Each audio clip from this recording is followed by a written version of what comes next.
श्रोताओं, नया शिक्षा सत्र जो है वो आरंभ हो चुका है और हम सभी को अपने बच्चों के स्कूल एडमिशन की चिंता है।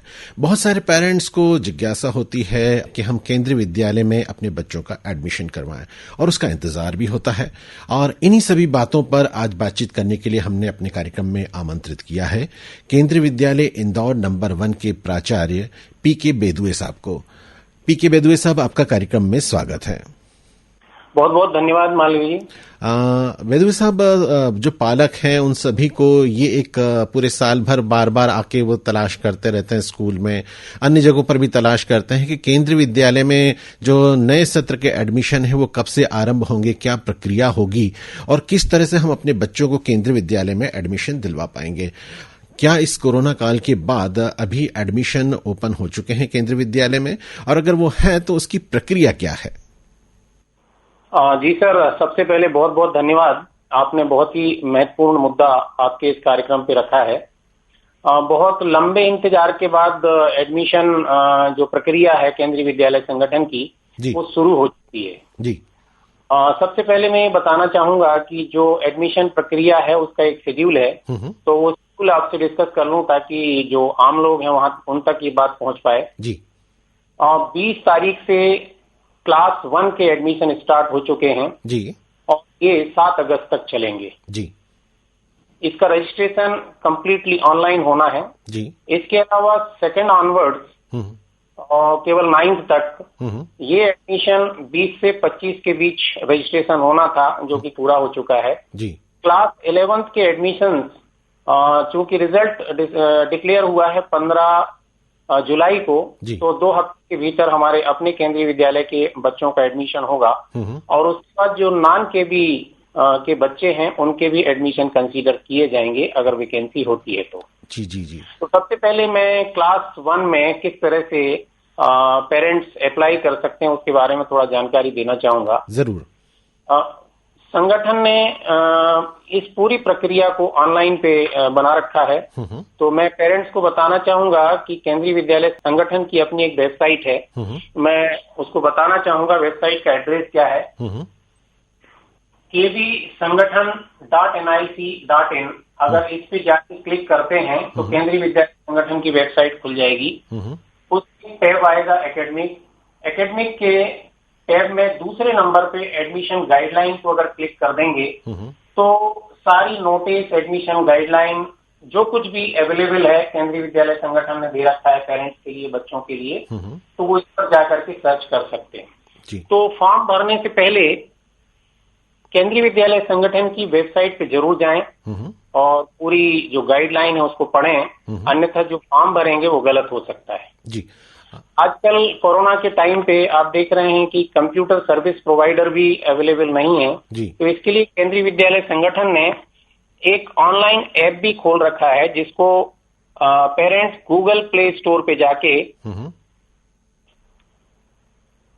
एक जो ऐप है केवीएस एडमिशन सर्च कर लेंगे तो ये खुल जाएगा। जैसे मैं यहाँ बता रहा हूँ, केवीएस ऑनलाइन एडमिशन का एक ऐप अपने आप आ जाएगा। मैंने मेरे मोबाइल पे ऑलरेडी है, तो इस पे सारी एप्लीकेशंस के बारे में जानकारी आपको मिल जाएगी। यानी प्ले स्टोर में जाके केवीएस एडमिशन अगर हम सर्च करेंगे तो ये जो एप्लीकेशन है वो हमें प्राप्त हो जाएगी डेफिनेटली। और उसके बाद उसमें सारी इंफॉर्मेशन गूगल प्ले स्टोर का जो ऐप है दी हुई है, तो पेरेंट्स पहले पूरा पढ़ लें और उस फॉर्म को अप्लाई कर दें।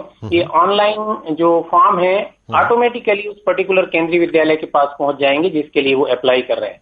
मैं ये भी बताना चाहूंगा कि एक से ज्यादा एप्लीकेशन पेरेंट्स ना भरें, अदरवाइज वो ऑटोमेटिकली रिजेक्ट हो जाएगी। अच्छा। अगर उनको लगता है कि उनको फॉर्म भरने में कहीं उनसे गलती हो गई है तो उस एप्लीकेशन को वो रिजेक्ट कर सकते हैं और दोबारा से फ्रेश एप्लीकेशन वो उस पर्टिकुलर विद्यालय के लिए भर सकते हैं जी। उसमें एक ऑप्शन ये भी मिलेगा कि अगर उनको एक से ज्यादा केंद्रीय विद्यालय को पूरे भारत में कहीं अप्लाई करना है तो वहीं उनको एक ऑप्शन मिलेगा जहां वो 3 केंद्रीय विद्यालयों के लिए अप्लाई कर सकते हैं जी जी। तो इस तरह से केंद्रीय विद्यालय का फॉर्म जब भर जाएगा क्लास 1 के लिए तो ये 7 अगस्त को 7 बजे तक अंतिम डेट है, इसकी आखिरी तारीख है, यहाँ तक वो भर सकते हैं। इसके बाद 11 तारीख को पहली लिस्ट डिक्लेयर होगी। वो पेरेंट्स को उसकी जानकारी उनके फोन SMS के माध्यम से उनको पहुंच जाएगी और वो विद्यालय भी उनको ये खबर देगा। इसके अलावा दूसरी लिस्ट जारी होगी 24 अगस्त को और फिर उसके बाद 26 अगस्त को अगर वैकेंसी बचती है तो इस तरह से लिस्ट निकलते रहेंगी। इस पूरी जानकारी को हर एक विद्यालय अपनी अपनी वेबसाइट पर भी डालेगा। तो इसके लिए फिर एक बार मैं बताना चाहूंगा कि केंद्रीय विद्यालय संगठन की वेबसाइट पे जाएं अगेन और यहाँ अबाउट KVS एक टैब आएगा। उस टैब पे जाके देखेंगे डायरेक्टरी से जाके देखेंगे डायरेक्टरी ऑफ KVS। तो इसमें एक नई विंडो खुल जाएगी। उसमें ऑप्शन पूछेगा कि आप किस रीजन के लिए जानकारी चाहते हैं। तो उदाहरण के लिए भोपाल क्लिक करेंगे, उसको सर्च कर देंगे तो सारे केंद्रीय विद्यालयों की साइट खुल के आ जाएगी। उस पर्टिकुलर केंद्रीय विद्यालय की साइट को वो सर्च करें और उनके पोर्टल पे जाके सारी जानकारी हासिल कर सकते हैं। जी बेदू साहब, तो विद्यालय संगठन ने बहुत अच्छे तरीके से ऑनलाइन सिस्टम को डेवलप किया है। तो किसी भी पेरेंट्स को इसमें परेशानी नहीं होना चाहिए, चाहे वो मोबाइल से या डेस्कटॉप से या लैपटॉप से जानकारी हासिल करके अपने फॉर्म को भर सकते हैं। यानी किसी भी प्रकार के विद्यालय आने की जरूरत नहीं है किसी भी पालक को। सारी जानकारी उनके मोबाइल और कंप्यूटर सेट पर नेट के माध्यम से उनको घर बैठे ही प्रोवाइड की जाएगी और घर बैठे ही वो आवेदन कर सकेंगे। बिल्कुल, हमने जैसे अपने केंद्रीय विद्यालय की वेबसाइट पे सारी इन्फॉर्मेशन दे रखी है। पेरेंट्स वहां से जाके सभी इन्फॉर्मेशन निकाल सकते हैं। सेकेंड ऑनवर्ड के लिए ऑनलाइन सिस्टम इस तरह से डेवलप किया गया है कि पेरेंट्स फॉर्म भर के उसकी कॉपी स्कैन करके हमको मेल कर देंगे। वो सारे फॉर्म जब हमारे पास आ जाएंगे तो उनकी भी लिस्ट जैसे ही डिक्लेयर होगी हम अपने विद्यालय की वेबसाइट पर अपलोड कर देंगे। तो किसी भी पेरेंट्स को विद्यालय विजिट करने की बिल्कुल जरूरत नहीं है। अगर कोई कमियां होंगी, फिजिकल डॉक्यूमेंटेशन की जरूरत होगी तो हम फिर उनको स्वयं कॉल करेंगे। जी बेदू साहब, एक मन में रहता है स्कूल में जब एडमिशन होता है बच्चों का तो क्या तैयारी करवाएं बच्चों की, किस तरह से एडमिशन होगा। बहुत सारे जो हैं सलाह देने वाले भी होते हैं कि हम करवा देंगे या किसी और तरीके से हो जाएगा। क्या केंद्रीय विद्यालय में एडमिशन के लिए क्या क्राइटेरिया है, किस तरह के प्रोसीजर होते हैं? केंद्रीय विद्यालय संगठन में क्लियर कट गाइडलाइंस हैं। सबसे पहले सेंट्रल गवर्नमेंट के एम्प्लॉय को एडमिशन मिलता है जी। उसके बाद स्टेट गवर्नमेंट के एम्प्लॉय को एडमिशन मिलता है। फिर इसके बाद जो भी लोग अगर सीट बचती हैं तो दूसरे लोगों को भी मिलता है। इसमें किसी भी तरह का कोई भी अप्रोच या इसकी जरूरत नहीं है। बहुत ही ट्रांसपेरेंट सिस्टम है और सब कुछ ऑनलाइन होगा। इसकी लॉटरी भी ऑनलाइन होगी, लिस्ट भी ऑनलाइन बनेगी और पेरेंट्स को उसका SMS भी जाएगा कि आपकी लॉटरी में ये पोजीशन है। जी, सेंट्रल गवर्नमेंट के एम्प्लॉयज के बाद जो अगर लोकल इंदौर के हम जनमानस के बारे में बात करें तो लगभग प्रथम यानी फर्स्ट क्लास के लिए कितने विद्यार्थियों के लिए संभावना बनी रहती है कि उनके बच्चों का एडमिशन हो जाएगा जो किसी गवर्नमेंट सर्वेंट में नहीं है या किसी और क्राइटेरिया में नहीं आते हैं?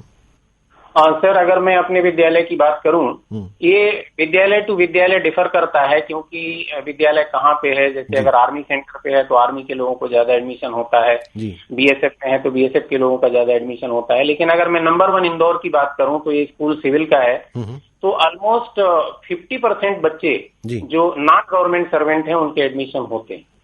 तो ये एक बहुत बड़ी जानकारी हमारे श्रोताओं को मिलेगी। लेकिन ये हमेशा मन में रहता है कि यहाँ तो सिर्फ केंद्रीय कर्मचारी के जो एम्प्लॉयज हैं उन्हीं के बच्चों को एडमिशन मिलता है और बाकी लोगों को नहीं मिलता है। और आपने भी बताया कि 50% तक जो है वो नॉन एम्प्लॉयज जो हैं सेंट्रल गवर्नमेंट के, उनके बच्चों को भी यहाँ पर एडमिशन मिल सकता है।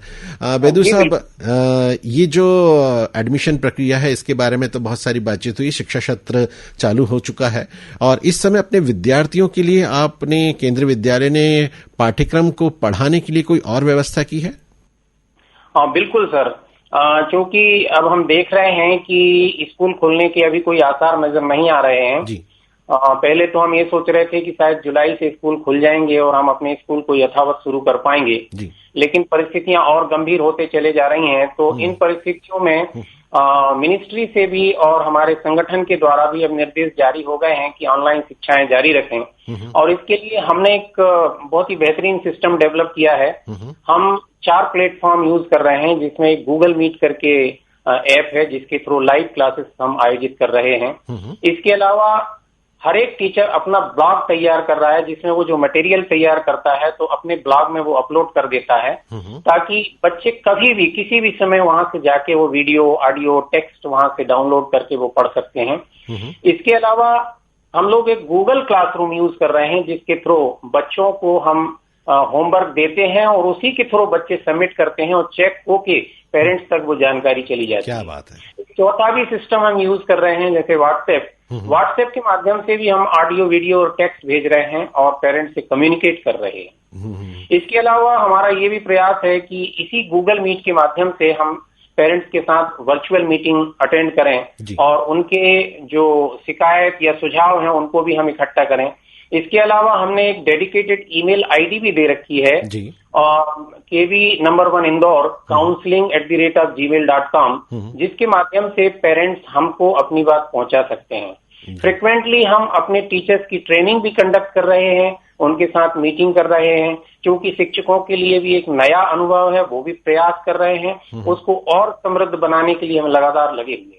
जी बिदु साहब, बहुत अच्छी जानकारी आपने दी और आपका विद्यालय निश्चित रूप से समय के हिसाब से जो चेंजेस करने चाहिए थे वो सारे चेंजेस के साथ विद्यार्थियों के साथ कंधे से कंधा मिला के खड़े हुए हैं और सारे टीचर्स इसी तरह से अपने बच्चों के साथ, अपने जो विद्यार्थी हैं क्लासरूम में ना सही लेकिन ऑनलाइन उनके साथ जुड़े हुए हैं। बहुत बहुत बधाई आपको इन सभी कार्यों के लिए। आपसे बातचीत को हम विराम दें उसके पहले ये जरूर चाहेंगे कोई अपनी पसंद का गीत जो इस वक्त आप रेडियो सेट से सुनना चाहें तो हम आपको जरूर सुनवाना चाहेंगे। मुझे ऐसा लगता है सर कि जिस तरह से परिस्थितियां अभी और बढ़ते चली जा रही हैं, तो ऐसे में ऐसा लगता है कि हमको और शक्ति प्राप्त हो और इस सबसे हम जूझते हुए उससे बाहर आ सकें। तो मुझे लगता है एक गाना सुना दीजिए, इतनी शक्ति हमें देना दाता। जी, अंकुश फिल्म का ये गीत है, ये गीत हम आपको सुनवा रहे हैं। PK बेदुए साहब, प्राचार्य केंद्रीय विद्यालय इंदौर नंबर 1, आपका बहुत बहुत धन्यवाद। सुनिए अपनी पसंद का ये गीत। धन्यवाद आपका भी।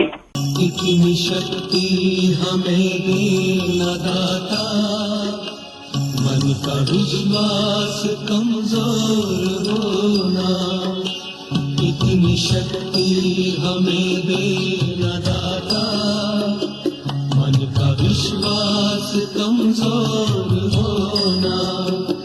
हम चले नेक रस्ते पे हमसे